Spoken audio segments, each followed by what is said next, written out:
नमस्कार, कसे आहात तुम्ही सर्व? मस्त आहात ना? मस्तच राहा. सर्वांना सर्वप्रथम श्री स्वामी समर्थ. तुम्हाला सर्वांना आजचा दिवस चांगला जावो. स्वामी कृपेने स्वामी महाराज तुमच्या प्रत्येक इच्छा आकांक्षा पूर्ण करो, हीच मी स्वामींच्या चरणी प्रार्थना करतो आणि आजच्या व्हिडिओला सुरुवात करतो. तर तुम्हाला थंबनेलवरून आता नक्कीच समजलं असेल की आजचा नक्की आपला टॉपिक काय आहे. माझ्या करिअर बद्दल मला अशा बरेचसे कमेंट आल्या, आधीचे 2-3 व्हिडिओज मध्ये पण कमेंट आल्या.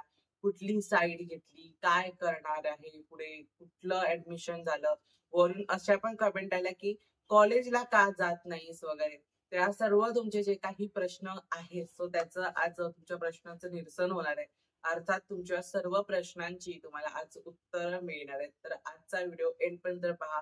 मी सगळं सांगणार आहे की जे जे मी पुढे काय काय माझं करिअर मध्ये करणार आहे आणि काय काय गोष्ट पुढे पुढे काय काय करणार आहे कॉलेज संबंधी किंवा बाकीचे जे काही तुमचे कमेंट्स आहेत तो त्याच्या संबंधी मी तुम्हाला सर्वांना सांगणार आहे. तर मग चला, प्रश्न नंबर 1 असा की तो म्हणजे कुठली साईड घेतली. आता 11th आणि 12th साठी तू कुठली साईड घेतली, म्हणजे कुठल्या साईड मध्ये पुढे आपण करिअर करणार आहोत हे पण त्याच्यामध्ये खूप महत्वाचं असतं. बरोबर प्रश्न विचारलाय कोणी. आता याची नावं नाही घेत मी, पण बरोबर प्रश्न विचारलाय. तुमच्या सर्वांची प्रश्नांची उत्तर असं मला मिळणार आहेत.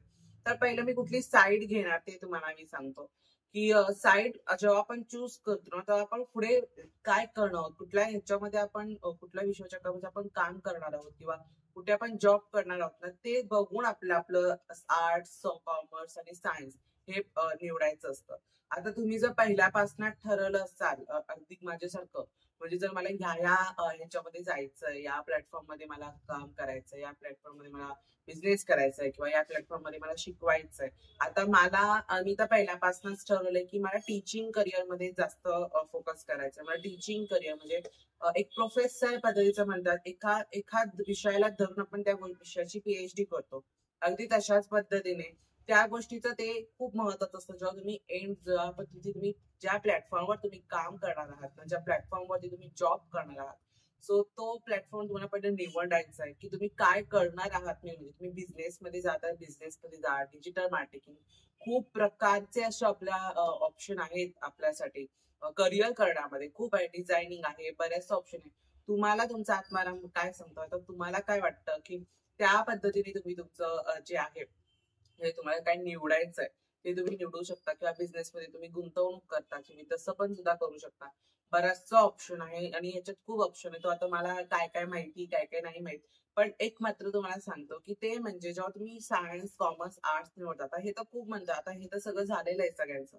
काही जणांची ते ऍडमिशन सुद्धा झाले असतील, पण ज्यांचं अजूनही नाही झालंय किंवा सेकंड लिस्ट साठी थांबलेत, तर त्यांनी पहिलं एक काम करा की तुम्ही काय करणार आहात पुढे, कुठल्या प्लॅटफॉर्मवरती तुम्ही शिकणार आहात ना हे पहिलं तुम्ही स्वतः ठरवून घ्या की कुठला, आणि तो चेंज करू नका तुमचा प्लॅटफॉर्म की आता मला बँकिंग मध्ये जायचंय, मला बँकमध्ये काम करायचंय, मग नंतर तुम्ही ते घ्याल, मग तुमचं मन कधी बदलेल असं करू नका. एकाच दगडावर उभे राहा आणि एकाच दगडावरून सगळ्या दिशा बघा किंवा कुठल्या आपल्यासाठी कुठली दिशा योग्य असेल, कुठली नाही हे पण बघणं खूप आपल्या गरजेचं आहे.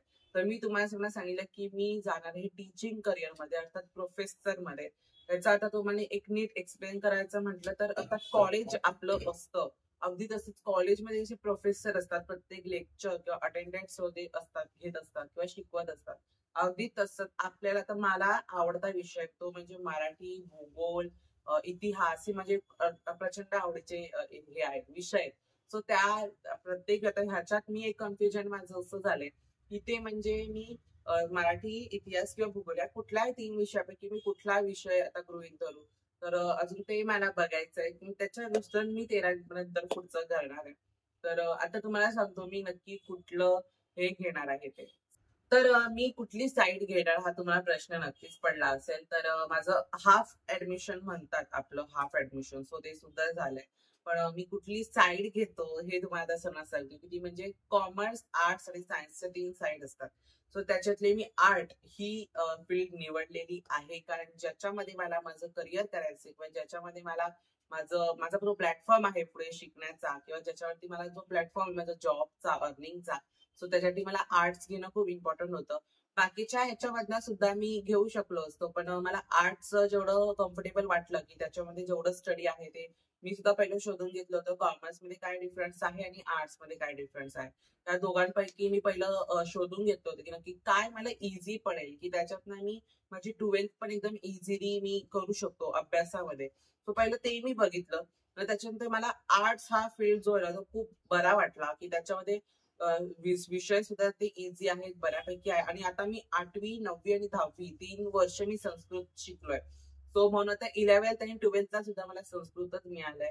तर आता पण मला संस्कृतच शिकायचंय. तर 8वी 9वी 10वी मी संस्कृत शिकलो आणि आता 11वी 12वी म्हणजे तब्बल 5 वर्ष मी संस्कृत शिकणार आहे. म्हणजे अजून आता माझं 4थं वर्ष चालू असेल, 11वी चालू होईल तेव्हा. अजून माझं काही कॉलेज चालू झालं नाहीये. सो तुम्हाला मी सांगितलं की मला नक्की कुठली फील्ड हवी होती ती म्हणजे आर्ट्स. सो मी आर्ट फील्ड घेतलेली आहे. मी पहिलं बघितलं की कॉमर्स मध्ये किती काय काय आहे, काय डिफरन्स आहे आणि आर्ट्स मध्ये काय डिफरन्स आहे. या दोघांमधला डिफरन्स मी पहिला बघितला की काय आहे नक्की एक्झॅक्टली ह्या फील्ड मध्ये काय आणि ह्या फील्ड मध्ये काय, असं दोन्ही मी बघितलं आणि त्याच्यानंतरच मी आर्ट्स घेण्याचा निर्णय घेतला. सो आणि मग नंतर मी आर्ट्स सुद्धा घेतलेलं आहे. आणि आता पुढे काय करणार आहे म्हणजे आता आपलं कॉलेजचं तर इम्पॉर्टंट आहे, फक्त आर्ट्स आपण स्ट्रीम निवडली आहे. आणि त्याच्यानंतर मग आता त्याच्या पुढे काय करणार किंवा कुठलं कॉलेज लागलं, काय लागलं, हे तुमच्या सर्वांसोबत आता मी शेअर. त्याच्यानंतर सगळ्यात महत्वाचा प्रश्न कम्युनिटी पोस्ट मध्ये वगैरे सुद्धा विचारला जायचा की तो म्हणजे तुला पहिल्या लिस्टला कॉलेज लागलं का. म्हणजे पहिल्या लिस्टला लागलं की तुला तसं नाही विचारण्यात आलं, पण कॉलेज लागलं का असं मला कम्युनिटी पोस्ट मध्ये वगैरे विचारण्यात आलं होतं, कमेंट्स आल्या होत्या तशा मला. तर मला सांगायला खरंच खूप आवडेल. तो दिवस गुरुवार होता आणि त्याच दिवशी माझी लिस्ट होती मे बी 27 तारखेला. असं आठवत आता एक्झॅक्ट मला खरंच आठवत नाही, पण गुरुवार होता आणि तेव्हा माझी लिस्ट होती.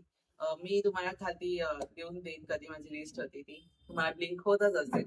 तर तिकडे आता गुरुवार होता आणि माझं सुद्धा लक्षात नव्हतं की आज अरे बाबा आज कॉलेजची लिस्ट आहे. म्हणजे आज सिलेक्शन म्हणजे लोक कॉलेज देणार आहेत आपल्याला, त्यांची मेरिट लिस्ट ते लोक हे करणार आहेत, अपलोड करणार आहेत. तर मला सुद्धा माहिती नव्हतं की एक्झॅक्टली काय होईल काय नाही.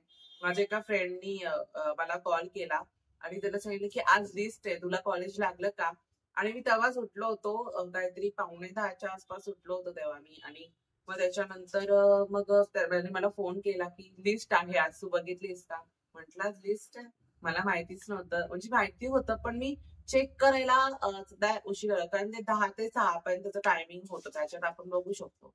पण माझ्या फ्रेंडनी मला कॉल केला होता की तुझं कॉलेज लागलं का. मला तर कॉलेज लागलं. तर मला तर खूप प्रचंड भीती वाटत होती.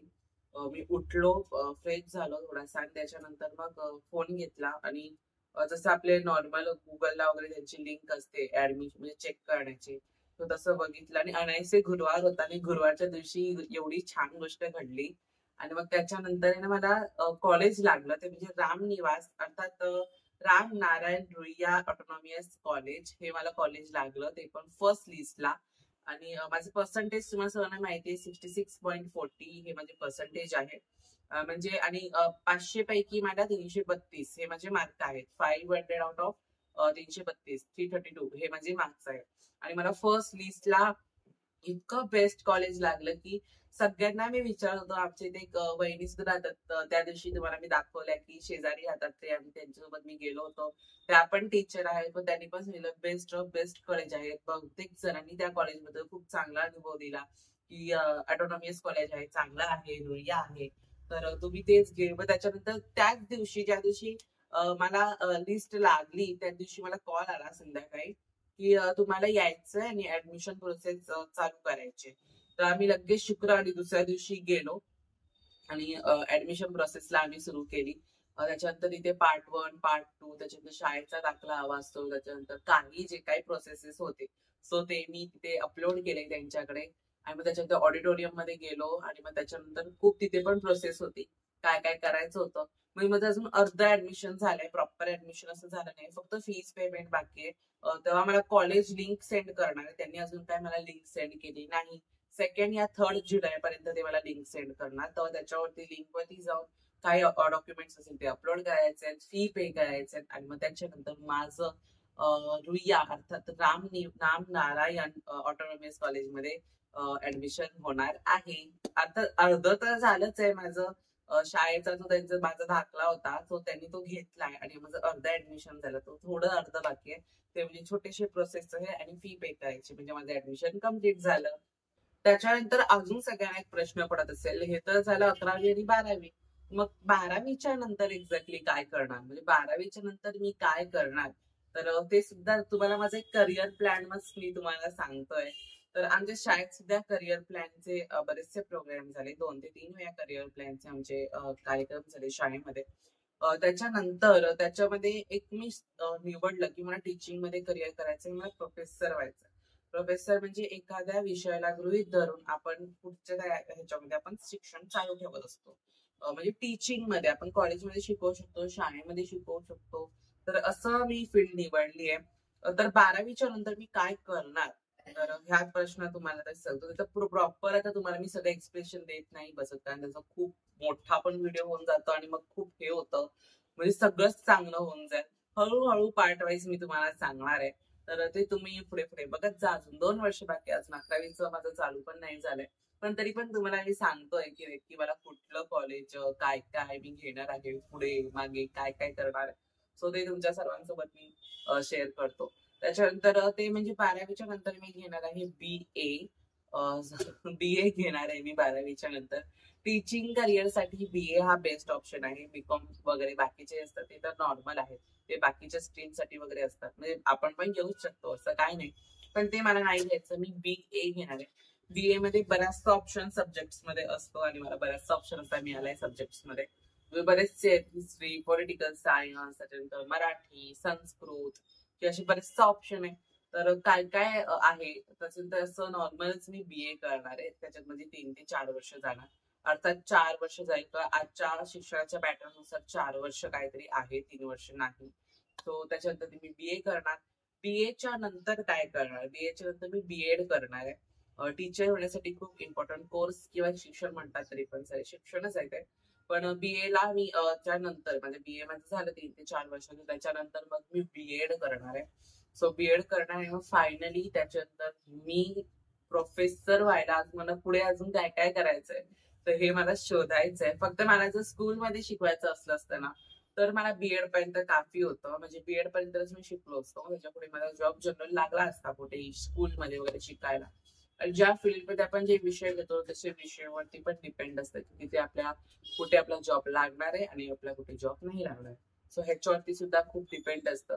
तर आता मला तरी वाटतं की तुमच्या सर्वांची प्रश्न जी आहेत ती निरसन झालं असेल तुमच्या सर्व प्रश्नांचं की नक्की काय काय करणार आहे मी, काय करणार आहे काय नाही. तुमच्या सर्व प्रश्नांचा आजच्या व्हिडिओमध्ये निरसन झालं असेल मी आशा करतो. खरंच तर तुमचे अजूनही त्यात काय प्रश्न असतील तर मला कमेंट मध्ये विचारायचे. त्याच्यावरती मी तुम्हाला टॅग करून शॉर्ट मध्ये त्याचे आन्सर देईन किंवा मी नॉर्मल त्याच्यामध्ये तुम्हाला आन्सर देईन. तर आजचा व्हिडिओ तुम्हाला सर्वांना आवडला असेल तर चॅनलला लाईक करून सबस्क्राईब करायला विसरू नका. पुन्हा भेटूया उद्याच्या एका नवीन व्हिडिओमध्ये. तोपर्यंत सर्वांना बाय आणि सर्वांना श्री स्वामी समर्थ.